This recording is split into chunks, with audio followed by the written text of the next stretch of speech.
Officially, the XRP SEC case is ended. This is hardly new information, is it? We have been patiently waiting for it to happen. It was 7 days ago, if we really think about it. However, following the statement, there were a lot of rumors that this was not really done, and that we would have to wait until the SEC provided us with an update and cleared the air. And you know what? We recently received the SEC's update, so we didn't have to wait long. Now, on the 12th, this was pushed. The document accompanying the news that the parties had filed their joint dismissal was formally released at this time. This contains the complete update. It is dated August 7th once more. However, it was actually released on the 12th. Additionally, it details both parties' dismissal within this. Once more, the SEC has confirmed unequivocally that the investigation is now officially closed. Now, I've been discussing and addressing the idea that there will be a significant change in the Ripple and XRP landscape after this lawsuit is resolved for a while. And now that RLUSD has been introduced, it will also witness some really favorable gains. Furthermore, I'm not referring to price action when I mention profits. I am referring to market exposure, partnerships, and adoption. If this issue had remained pending, we would not have witnessed the kind of activity that is currently occurring around Ripple, XRP, and ROUSD. Therefore, excited. I'm thrilled that we can now move on from this, and that is unquestionably a significant barrier that stood in our way, somewhat impeding our progress. Furthermore, there is currently nothing preventing XRP from reaching a new all-time high, becoming widely used, or being adopted. Nothing will stop Ripple from growing and eventually forming alliances with some extremely well-known companies. In fact, ROUSD may even be included in those alliances. Although it is impossible to predict what will happen next, I believe that the markets surrounding Ripple, XRP, and even ROUSD will see some significant updates in the future. Hester Pierce did write a piece, and she stated, last week, the SEC's case against Ripple was finally laid to rest, a welcome development for many reasons, including that minds, once occupied with litigation, now can concentrate on creating a clear regulatory framework for crypto. With these cases, they so cleared the air fully. They are currently focused on developing a transparent regulatory environment for cryptocurrencies. In response, Paul Atkins also stated, Commissioner Pierce is right. Now that this chapter is over, we can focus our efforts on the policy drafting table rather than the courtroom. We should concentrate on creating a transparent regulatory environment that protects investors and encourages innovation. And you know what? Surprised? It appears that a significant change is going to occur in the cryptocurrency sector. All of this is a component of the cryptocurrency project that Paul Atkins disclosed. And it's thrilling to finally go past the most significant cryptocurrency case and start working on projects that will genuinely enable this area to grow in terms of value and announcements. And not just announcements. What about adopting alone? It seems like this lawsuit actually hampered a lot of things. Unbelievably, many people are reluctant to acknowledge this. Nevertheless, we consider Ripple to be a private firm that is only focused on producing money. However, you must keep in mind Ripple and its cryptocurrency goals. They're working to get this technology widely used, you know? They might therefore permit the widespread use of crypto technology now that they have no barriers in their way. We simply weren't aware of how much this case hampered things, in my opinion. The price action of XRP was the only thing on everyone's mind. However, now that this case is over, we are still examining and concentrating on a great deal more behind the scenes. Let's speak about that a little more now and actually talk about a couple of things. Now let's talk about XRP's market expansion using RLUSD. In order to align every tier of their RWA stack with RLUSD, Epic Chain declared on August 9th that it is still expanding its XRP native infrastructure. Tokenized real estate, credit, commodities, and collectibles will all be powered by a native USD settlement layer that Epic will integrate with Ripple USD. This is huge then. They are now locked in with RLUSD. They had previously given their XRP native stack their whole attention, and that just gets layered on fan of that. Additionally, Mesh gave us a significant update on August 12th, adding support for Ripple USD. RLUSD is now accepted at checkout by merchants, joining the list of more than 50 supported tokens. This is yet another massive expansion, and as of right now, everyone was discussing how Ethereum held the majority of the ROUSD supply. Well, have a look at this from Vet Underline. The RLUSD contingent appears to have shifted from Ethereum to the XRP ledger. We refer to it as the rotation. Additionally, if we look here, we can see that the ROUSD treasury has burned 20 million RLUSD. Etherscan was used for this. Then, on the XRP ledger, 20 million ROUSD were created from the RLUSD treasury. The interval between these was 4 minutes.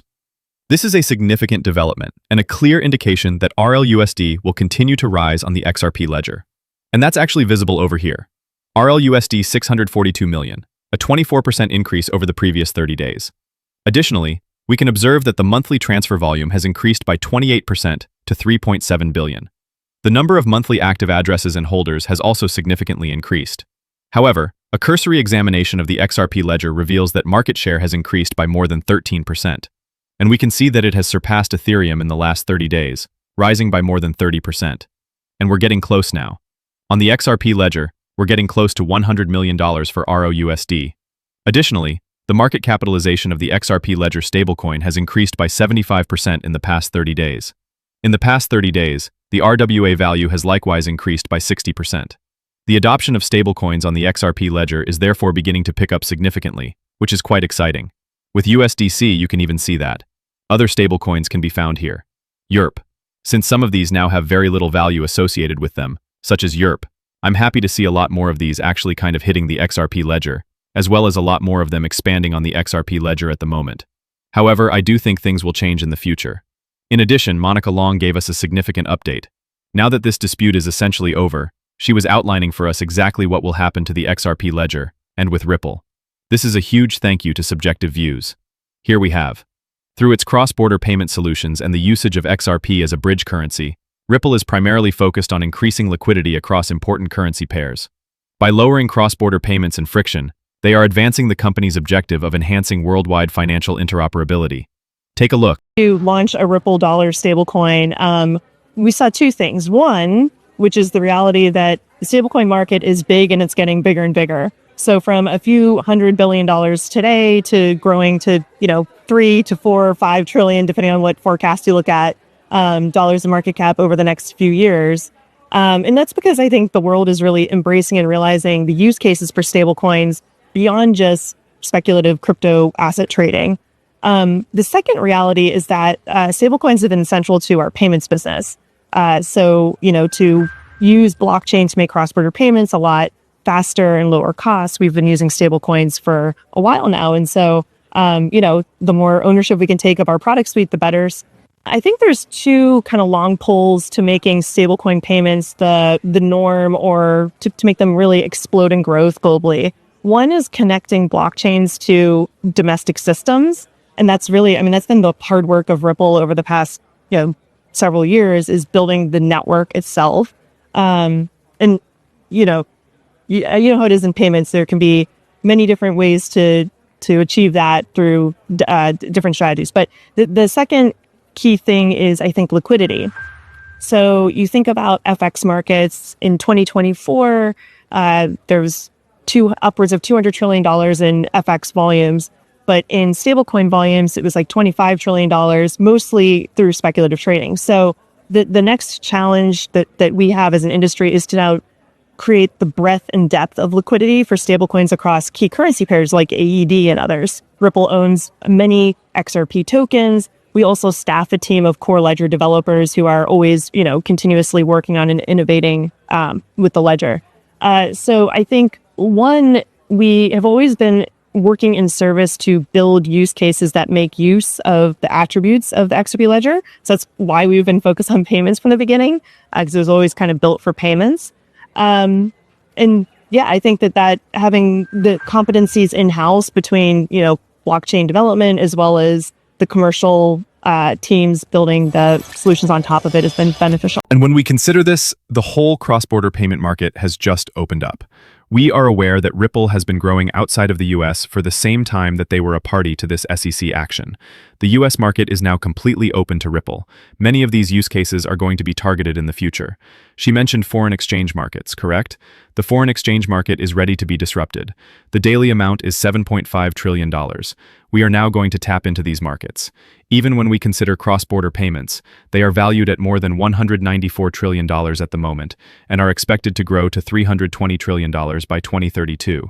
And with $3.36 trillion in monthly transfer volume and $262 billion linked to them, stablecoins are already playing a significant role in this market. Payments are being reinvented by stablecoins. They will be able to get RLUSD adopted globally now that the market is fully open for Ripple. Additionally, I believe that RLUSD acceptance will begin to rise quickly after this. With all of the announcements and acquisitions we've been witnessing, including the most recent one with Rail Financial, this one seemed particularly important to investigate. In addition to having more than 12 bank partners, Rail had an annual processing throughput of $10 billion and a 95% T0 settlement time, as if they needed to access this vital stablecoin infrastructure. Additionally, it is connected to numerous institutional players. Additionally, we are aware that Ripple is totally committed to the institutional sector. Thus, everything that we are currently witnessing is ideal for RLUSD, XRP, and Ripple. And for that reason, I kept repeating, listen, once this case is resolved, there is nothing at all preventing XRP from moving forward. And I also think that it's why we've been seeing so much adoption around RLUSD and so much growth as well. The market opportunity for RLUSD has been growing. The market's exposure to RLUSD has been growing. For instance, on July 9th, Transact declared that RLUSD was operational on their platform. Additionally, RLUSD vaults have been introduced by Doppler Finance. Numerous integrations have been taking place in the vicinity of RLUSD. Additionally, at the end of July, we saw that RLUSD was named by Bluechip as the most trustworthy stablecoin in the industry. TradFi is flooding the cryptocurrency market, when we consider all that is going on in and around space at the moment. Since XRP is the top-ranked made-in-America coin according to CoinMarketCap, I do believe they will investigate something similar. Apart from that, its market capitalization ranks it as the third largest cryptocurrency.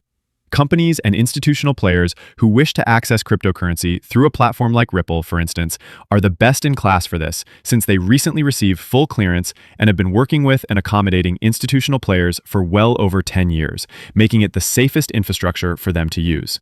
In that segment of the market, they have achieved remarkable success. Additionally, they provide these institutional clients with a single platform to access blockchain technology, even if it's not just through XRP. Ripple, XRP, and ROUSD will all lead to a significant boost in the TradFi space's usage and visibility. In this instance, I repeatedly stated that it was a significant barrier, despite the fact that some individuals took it far too seriously. I've always maintained that everything was prearranged. The fact that this has finally ended and at the ideal moment makes me very happy. Really, give it some thought. The time for institutional adoption is now. This year is also a year for regulatory actions. The timing couldn't have been more ideal. So, folks, this is simply really exciting. For XRP, Ripple, and even ROUSD, this is the ideal time. Furthermore, I firmly believe that acceptance will increase in the future, particularly in the context of the international payment market. We already know that this year, stablecoins accounted for 1% of the world's M2 supply. Going forward, I believe that number will rapidly increase. Additionally, I believe that companies like Ripple will be at the vanguard of the stablecoin boom to truly benefit from being very early, being completely compliant, and collaborating with well-known entities like regulators, large banks, central banks, and more. Having said that, please make sure to subscribe, like, and enable notifications if you like this video.